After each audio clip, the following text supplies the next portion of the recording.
اے اللہ تو ہمیں بتا ہم نبی صلی اللہ علیہ وسلم سے تیرے حبیب سے محبت کے لیے ہم کیا کریں. اللہ نے ہمیں بتایا درود شریف کی کثرت کیا کرو. تو ہم درود شریف کی کثرت کے قائل ہیں. ہم نبی سے پوچھتے ہیں کہ آپ اللہ کے سفیر ہیں یا رسول اللہ, ہم آپ پہ درود کیسے پڑھیں؟ ہمارے نبی نے وہ بھی ہمیں بتا دیا. فرمایا جب دور ہو تو اللہم صلی علی محمد یہ والے درود پڑھا کرو, فرشتے مجھ تک پہنچا دیں گے. اور جب میری قبر پہ آ کے پڑھا کرو تو الصلاۃ والسلام علیک یا رسول اللہ, میں ڈائریکٹ تمہارے درود کو سن لیتا ہوں. تو ہمارے پاس اس بارے میں بھی ہدایات کیا ہیں؟ واضح ہدایات ہیں. اور درود پڑھنے سے عقیدہ توحید مضبوط ہوتا ہے. کیوں؟ درود اصل میں دعا ہے اللہ سے. کس کے لیے؟ پیغمبر کے لیے. اس میں اور عقیدہ بنتا ہے کہ بھائی پیغمبر بھی اللہ کی رحمت کے محتاج ہیں, تبھی تو ہمیں کہا جا رہا ہے پیغمبر کے لیے دعائیں مانگو. ہاں ہماری دعا کے محتاج نہیں ہے, اللہ نے تو ویسے بھی پیغمبر پہ رحم کرنا ہے, لیکن ہم انگلی کٹا کے اپنا نام شہیدوں میں لکھوا لیتے ہیں. تو ہمیں اللہ نے اپنے حبیب سے محبت کے اظہار کا یہ موقع دے دیا. ہم جب پیغمبر سے پوچھتے ہیں یا رسول اللہ, ہر عبادت کے لیے کوئی خاص وقت ہوتا ہے جس میں اس عبادت کی فضیلت بڑھ جاتی ہے. روزہ عام دنوں میں رکھو 3 روزوں کا ثواب 10 روزوں کا ثواب, رمضان میں رکھو گے تو ثواب بڑھ جائے گا. تو یا رسول اللہ ہم آپ پہ جب درود پڑھیں تو کوئی ایسا دن ہے, کوئی ایسا ٹائم ہے جس میں درود پڑھنے سے ہمیں ثواب زیادہ ملے گا؟ آپ صلی اللہ علیہ وسلم نے فرمایا ہاں, جمعے کے دن درود پڑھنے کا ثواب حدیث کا مفہوم ہے عام دنوں سے زیادہ ہے. اس لیے ہمارے جتنے بھی اکابر ہیں وہ جمعے کے دن درود شریف کی کثرت کیا کرتے تھے. یا رسول اللہ آپ اللہ کے حبیب ہیں, اللہ نے قرآن میں حکم دیا ہے من یطیع الرسول فقد اطاع اللہ, جو پیغمبر کو فالو کرے گا, پیغمبر کی بات مانے گا, وہ ایسے ہی ہے جیسے اللہ کی. تو آپ ہمیں بتائیے درود شریف ہم نے بلند آواز سے پڑھنا ہے یا آہستہ آواز سے؟ ہمارے نبی نے ہمیں تلقین کی کیسے؟ آہستہ آواز سے. یا رسول اللہ درود ہم نے انفرادی طور پہ پڑھنا ہے یا جتھے بنا کے پڑھنا ہے؟ آپ صلی اللہ علیہ وسلم نے فرمایا دیکھو آخر میں ایک جنتی فرقہ ہوگا, وہ ہوگا جس پر میں اور میرے صحابہ کا عمل. صحابہ نے جتھے بنا کے درود کی محفلیں نہیں لگائی ہیں. جس صحابی کو جہاں موقع ملا انہوں نے کثرت سے پیغمبر پر درود پڑھا. ہم نے اپنے اکابر کو دیکھا ہے, اپنے علماء کو دیکھا ہے, آج بھی بزرگان دین کو دیکھا ہے, کوئی مسجد کے اس کونے میں بیٹھ کے تسبیح ہاتھ میں لے کے درود شریف پڑھ رہا ہوگا, کوئی مسجد کے اس کونے میں بیٹھ کے. میرے شیخ اور اپنے علماء مشائخ کو میں نے دیکھا ہے جب مسجد نبی میں جاتے ہیں 2 گھنٹے 1 گھنٹے 2.5 3 گھنٹے عصر سے مغرب تک کا پورا ٹائم پیغمبر صلی اللہ علیہ وسلم کے روضہ رسول کے نبی کے روضے کے قریب سارا ٹائم درود شریف میں گزار دیتے ہیں. یہ وہ طریقہ ہے جو پیغمبر سے محبت کا اظہار کا اللہ نے آپ کو بتایا ہے. اے اللہ ہم اور کس طرح سے آپ سے محبت کا اظہار کر سکتے ہیں؟ اللہ نے فرمایا کہ جو پیغمبر سے محبت کرنا چاہتا ہے اسے پیغمبر کے اخلاق اور عادات اپنی زندگی میں لانے پڑیں گے. ہمارے پیغمبر صلی اللہ علیہ وسلم جب رات کو تہجد کے لیے اٹھتے تھے تو اس کا خیال کیا کرتے تھے کسی کی آنکھ نہ کھلے. جب رات کے وقت آپ گھر میں تشریف لاتے اتنا آہستہ آواز سے سلام کرتے کہ جو جاگ رہا ہے وہ جواب دے دے, جو سو رہا ہے اس کی آنکھ نہ کھلے. لیکن ہم پیغمبر سے محبت کا اظہار کیسے کرتے ہیں؟ موبائلوں کے سگنل کیا ہو گئے؟ بند. یہ محبت کا اظہار کا کیا ہے؟ اتنے بڑے بڑے جلوس, ناچ گانے اور جو میوزک موسیقی اور تھرکنا اور پھڑکنا اور روڈ بلاک کر دینا, سیکیورٹی کے مسائل کا کھڑا ہو جانا گورنمنٹ کے لیے, اور کس قدر لوگوں کو تکلیف اور اذیت پہنچنا. تو یہ پیغمبر صلی اللہ علیہ وسلم کی سیرت بولو نہیں ہے. یا رسول اللہ ہم آپ سے محبت کے اظہار کے لیے کون سا حلوہ پکا سکتے ہیں؟ ہم نبی سے محبت, جب تک پیغمبر سے محبت نہ ہو ایمان قابل قبول نہیں ہے. لیکن محبت کا انداز وہ ہوگا جو اللہ کے رسول نے بتایا ہے. یا رسول اللہ ہم آپ کی یاد میں کون سا حلوہ پکائیں, کتنی بریانی کی دیگیں آپ کی یاد میں؟ نبی نے فرمایا جو مجھے یاد رکھنا چاہتا ہے وہ روزے رکھے. کیونکہ نبی صلی اللہ علیہ وسلم نے فرمایا, بخاری مسلم کی حدیث, بدترین برتن جو بھر جائے وہ انسان کا پیٹ ہے. یا رسول اللہ ہم کتنا کھائیں آپ کی یاد میں؟ نبی نے فرمایا میری یاد میں مجھے خوش کرنا چاہتے ہو, اللہ کو خوش کرنا چاہتے ہو تو کھانا نہیں بلکہ کھانا چھوڑنا پڑے گا, ناغے کرنے پڑیں گے, روزے رکھنے پڑیں گے. آپ نے فرمایا بہترین روزہ داؤد علیہ السلام کا روزہ ہے, 1 دن روزہ 1 دن ناغا, 1 دن روزہ 1 دن ناغا. نہیں آئی بات میرا خیال ہے سمجھ میں؟ پیٹ بھرنے سے منع کیا, موٹاپے سے منع کیا. نبی صلی اللہ علیہ وسلم نے فرمایا بخاری کی حدیث, سب سے بہترین امت میری, پھر اس کے بعد خیر القرون قرنی ثم الذین یلونہم ثم الذین یلونہم. پھر آپ نے فرمایا اس امت میں برائی آئے گی. وہ برائی کیا ہوگی؟ زیادہ کھانا, جس کی وجہ سے موٹاپا پھیل جائے گا. بخاری مسلم کی حدیث ہے. کھانے سے پتلا ہوتا ہے, موٹا ہوتا ہے. نبی فرما رہے میری امت میں جو سب سے پہلے برائی آئے گی جھوٹ اور موٹاپا. یہ بخاری کی حدیث ہے. ایک موٹاپا وہ ہوتا ہے جو نیچرلی ہوتا ہے, بہت سے اللہ والوں کو بھی ہم نے دیکھا ہے وہ بائی نیچر موٹے ہوتے ہیں, بھاری ہوتے ہیں, اس سے یہ کوئی گناہ نہیں ہے. وہ صحابہ کرام میں بھی تھے. یہاں اس موٹاپے کی برائی بیان ہو رہی ہے جو حلوے مانڈے کھانے کی وجہ سے ہو. چاہے 11ویں شریف کے نام پہ کھاؤ چاہے 12ویں شریف کے نام پہ نہ کھاؤ, جب کھاؤ گے اس سے خدا خوش نہیں ہوگا, کھانے سے پرہیز کرو گے تو خدا کیا ہوگا, خوش ہوگا. آپ کہتے ہو ہم کھلاتے ہیں, کھاتے بھی تو ہو, اور جن کو کھلا رہے ہو وہ کون سا وہ لوگ ہیں جن کو 2 وقت کا کھانا نہیں ملا, وہ 6 محفلوں کے کھانے 11ویں پھوڑ کے آئے ہوئے ہوتے ہیں آپ کے پاس. ہم فراق یار میں گھل گھل کے ہاتھی ہو گئے, اتنے گھلے رستم کے ساتھی ہو گئے. یار کا فراق, یار کی جدائی, اس میں گھل گھل کے عاشق موٹا ہوتا ہے کہ دبلا ہوتا ہے؟ بولو نا, دبلا ہوتا ہے. لیکن شاعر کہہ رہا ہے آج کا جو عاشق ہے وہ یار کی جدائی میں گھل گھل کے ہاتھی ہو رہا ہے, بجائے پتلے ہونے کے کیا ہو رہا ہے, موٹا ہو رہا ہے. اتنا گھلتا ہے کہ رستم پہلوان کا ساتھی بن جاتا ہے وہ. اسلام میں بھوکا رہنا سنت ہے, پھوڑنا پھاڑنا کھانا پینا یہ سنت نہیں ہے. 40 دن نبی کے گھر میں چولہا نہیں جلا, اور اگر آپ کھاتے ہو کھاؤ, مذہب کا لیبل مت لگاؤ اس پہ.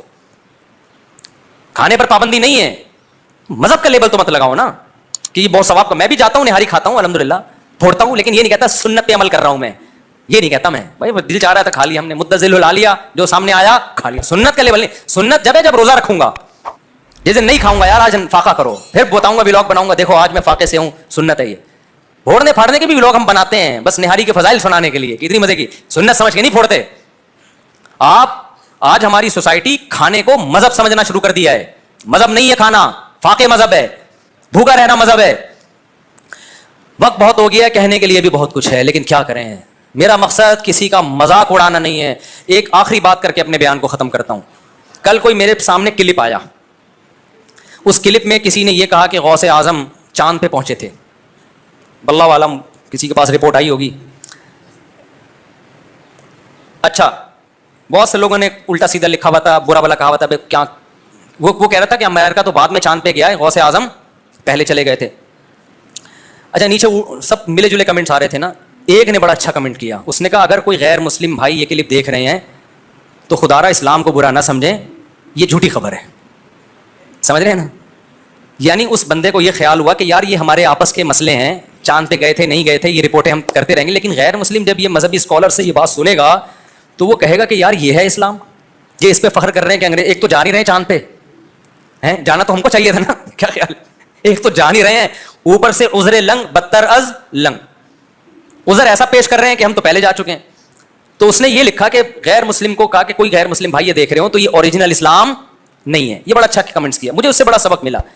میں نے کہا یار ہم ربیع الاول میں محرم میں جو کچھ بھی کریں یار, آپ دل کھول کے حلوے بھی کھائیں, مانڈے بھی, اور ناچیں بھی, اور گائیں بھی, اور جو بھی کرنا ہے کرو. غیر مسلم کو بس یہ بتا دو یہ اوریجنل اسلام نہیں ہے, تاکہ وہ بدگمان نہ ہو. جب غیر مسلم محرم میں ہمیں ماتم کرتا ہوا دیکھے گا, خون بہاتا ہوا, وہ اس اسلام کی طرف مائل ہوگا؟ بولو نا. اس میں اٹریکشن, نماز کو دیکھ کے مائل ہوتا ہے, روزے کو دیکھ کے مائل ہوتا ہے, حج کو دیکھ کے مائل ہوتا ہے. لیکن محرم میں جو ہم خون بہا رہے ہیں, اپنا ہی خون بہا رہے ہیں, اس عمل کو دیکھ کے غیر مسلم ہماری طرف مائل نہیں ہو. جو کچھ ربیع الاول میں ہم کر رہے ہیں اس عمل کو دیکھ کے غیر مسلم اسلام کی طرف مائل نہیں ہوگا. تو آپ سب کچھ کرو, لیکن ہندوؤں کو سکھوں کو بتا دو کہ یہ سچی مچی کا اسلام نہیں ہے. سچی مچی والا اسلام وہ ہے جس میں رمضان کے روزے ہیں, جس میں پیر جمعرات کا روزہ ہے. مسلمان صبح اٹھتا ہے سحری کے وقت میں, کھاتا ہے اللہ کے لیے, سارا دن بھوکا پیاسا رہتا ہے. شام کو جب افطاری پہ دسترخوان پہ بھوک پیاس کے بعد کھانا رکھا ہوتا ہے اور اس کے منہ میں جب پہلا نوالا جاتا ہے تو پھر یہ دعا پڑھتا ہے ذهب الظما, پیاس چلی گئی, وابتلت العروق, رگیں تر ہو گئیں, وثبت الاجر انشاءاللہ. اور جس خدا کے لیے ہم نے بھوک پیاس برداشت کی ہے اس خدا نے ہمارے نام اعمال میں روزے کا اجر لکھ دیا ہے. غیر مسلم اس اسلام کو دیکھ کے متاثر ہوگا جس میں آپ ماں باپ کے قدموں میں جنت تلاش کر رہے ہوگے. غیر مسلم اس اسلام کو دیکھ کے متاثر ہوگا جس میں گرل فرینڈ کا, بھنگی اور چماروں والے رشتوں کا کوئی تصور نہیں ہے, جس میں عورت سے وفائے بیوی بنا کے گھر لے کر آؤ, اس کو اس کی اولاد کے کفیل بن جاؤ. یہ ہے وہ پیارا اسلام جو کس نے دیا ہے, جو اللہ نے ہمیں دیا ہے, جس کو دیکھ کر لاکھوں کروڑوں غیر مسلم مسلمان ہوئے ہیں. اور جو اسلام کا رخ آج پیش کیا جا رہا ہے, دھرنے اور روڈ بلاک اور یہ سب, یہ والا اسلام کبھی بھی غیر مسلم اس کی طرف مائل نہیں ہوگا. تو جیسے اس نے غوث اعظم کی کوئی غیر مستند کرامت بیان کر دی نا, چاند پہ پہنچنے والی, جس کا کوئی ثبوت نہیں ہے, تو نیچے کسی نے کمنٹس کر دیے کوئی غیر مسلم بھائی, اس نے کے الفاظ تھے غیر مسلم بھائی کو میں یہ بتاتا چلوں یہ سچی مچی والا اسلام نہیں ہے. تو آپ جو کچھ بھی کریں ایک بورڈ لگا دیں, بھائی یہ ہمارا اپنا اسلام ہے, یہ سچی مچی والا اسلام نہیں ہے. سچی مچی والے اسلام میں قبر ایک بالش سے اونچی نہیں ہوتی. سچی مچی والے اسلام میں قبریں پکی نہیں ہوتی. سچی مچی والے اسلام میں حلوے مانڈے نہیں ہوتے. پوری دنیا کے ڈاکٹر اس پر متفق ہیں کہ میٹھا کھانا انسان کی صحت کے لیے انتہائی نقصان دہ ہے. میں کینسر کے اسپیشلسٹ سے ملا ہوں, ان کا کہنا ہے کہ سگریٹ اتنی نقصان دہ نہیں ہے جتنے حلوے نقصان دہ ہیں. نہیں ہے میرا خیال بات سمجھ. سگریٹ سے زیادہ نقصان دہ کیا چیز ہے؟ حلوے. کیونکہ سگریٹ سے وزن نہیں بڑھتا, میٹھے سے وزن بڑھتا ہے, اور وزن بڑھنے سے بلڈ پریشر بھی ہے, شوگر بھی ہے, کینسر بھی ہے, 20 بیماریاں ہیں. سگریٹ سے صرف کینسر ہے. یہ ڈاکٹر کی رپورٹ پیش کر رہا ہوں, ہوائی فائرنگ نہیں ہے. اس پہ ریسرچ پیپر بھی دکھا سکتا ہوں آپ کو. تو اسلام اس چیز کو کیسے پروموٹ کرے گا جس میں 30 پہ بھی کھانا ہے, 40 پہ بھی کھانا ہے, 11 پہ بھی کھانا ہے, 13 پہ بھی کھانا ہے, اور جناب ربیع الاول پہ بھی کھانا ہے, 10 محرم کو حلیم کی دیگ ہے. ہر تھوڑے دن بعد کوئی نہ کوئی کھانے کا پروگرام چل رہا ہوتا ہے. اسلام میں صرف ایک کھانا ہے, 2 کھانے خاندانی. ایک بقرعید کا کھانا, اس میں بھی میٹھا نہیں ہے, اس میں کیا ہے؟ گوشت. ایک عید الفطر کا کھانا, اس میں میٹھا ہے لیکن بہت تھوڑا, کھجور کے چند دانے. اور ایک ولیمے کا کھانا ہے جو شادی کے بعد ہوتا ہے, جو بعض لوگوں کو 4 دفعہ نصیب ہوتا ہے. اس میں بھی گوشت ہے, میٹھا نہیں ہے. اس میں بھی اولم ولو بشاتن, نبی نے فرمایا ولیمہ کرو اگرچہ بکرے کے ذریعے کیوں نہ ہو, ایک بکری کیوں نہ ہو. اسلام ایسی خوراکوں کو پروموٹ ہی نہیں کرتا جسے کھا کے آپ چوڑے ہو جائیں. گوشت کھا کے چوڑا نہیں ہوتا آدمی, موٹا نہیں ہوتا, کاربوہائیڈریٹ کم ہے اس میں. اور آپ میٹھے کو فوکس کر رہے ہو. یہ والا کیک, میرے پاس تو مٹھائی کے ڈبے لا کے نا لوگوں نے, جو آ رہا ہے مٹھائی کا ڈبہ لے کے آ رہا ہے گفٹ میں. میں پہلے گھر میں دیتا تھا, بچے کھاتے تھے, اب میں نے گھر میں دینا بھی چھوڑ دیا. میں نے کہا میں اپنے بچوں کو کیوں تباہ کروں اپنے ہاتھوں سے یار. لڈو کھا کھا کے لڈو جیسے بن جائیں گے وہ. ہم نے اپنے بچوں کو فوکس کیا, انڈے کھاؤ, گوشت کھاؤ, دودھ پیو. میٹھے کو میں پروموٹ نہیں کرتا گھر میں زیادہ, سمجھتے ہو. اور ہمارے یہاں مشہور کیا, کھانے کے بعد میٹھا کھانا سنت ہے. وہ پٹانگ باتیں کر رہے ہو یار تم. کھانے کے بعد کھانا کھانا ہی کہاں سنت ہے کہ اس کے بعد میٹھا کھانا بھی سنت ہو. تو جو قدرتی طور پر موٹے ہوتے ہیں وہ تو بڑے بڑے بزرگان دین ہیں, وہ تو قدرت کی طرف سے. بعض صحابہ کا جسم بھی بھاری تھا, لیکن خوب سمجھ لو کھا کے جو موٹا ہو رہا ہے, اللہ اس کے رسول صلی اللہ علیہ وسلم کو وہ پسند نہیں ہے. صحیح حدیث, آپ نے ایک شخص کو دیکھا جن کا پیٹ نکلا ہوا تھا, بھاری جسم تھا. آپ نے فرمایا لو کان ھذا فی غیر ھذا لکان خیرا, کما قال صلی اللہ علیہ وسلم. فرمایا جو خوراک تم نے کھائی ہے نا, جو پیسہ خرچ کیا ہے, کسی اور جگہ پہ خرچ کرتے تو اچھا تھا. تو اس لیے میرے بھائی خدا کے لیے اسلام کو بدنام بولو مت کرو. روزے رکھو, تہجد پڑھو, کم کھاؤ, بھاگو دوڑو. صحابہ کرام کی جو ایکٹیویٹیز تھیں وہ یہی تھیں. صدقہ خیرات کرو چھپ چھپ کے. دیگوں کو فوکس مت کرو, دیگ سے غریب کو فائدہ نہیں ہوتا. دیگ جیسا ہو جائے گا وہ غریب بھی, اس کے پاس تو علاج کے پیسے بھی نہیں ہیں. چپکے سے لے جا کے غریب کو صدقہ کر دیا کرو. ایسے دائیں ہاتھ سے دو, بائیں کو بھی پتہ نہ چلے. اس کو بولو بھائی یہ پیسے ہیں, اب تیری جو ضرورت ہے اس سے پوری کر لے. اور اگر وہ کہے مجھے کھانا ہی چاہیے تو دیگ کے بجائے گھر میں راشن ڈلوا دو. کیا کر لو, چپکے سے لے جا کے راشن ڈلوا دو اس کے گھر میں. دکھا کے بھی ڈلوا سکتے ہو تاکہ لوگوں کو ترغیب ہو, لیکن راشن ڈلواؤ, پیسے دو. بکروں کو فوکس مت کرو, دیگوں کو فوکس مت کرو. اللہ دیگ بننے سے پہلے ہمیں ان باتوں کو سمجھنے کی یعنی اس سے پہلے کہ ہم خود دیگ جیسے بن جائیں, اللہ ہمیں ان باتوں کو سمجھنے کی توفیق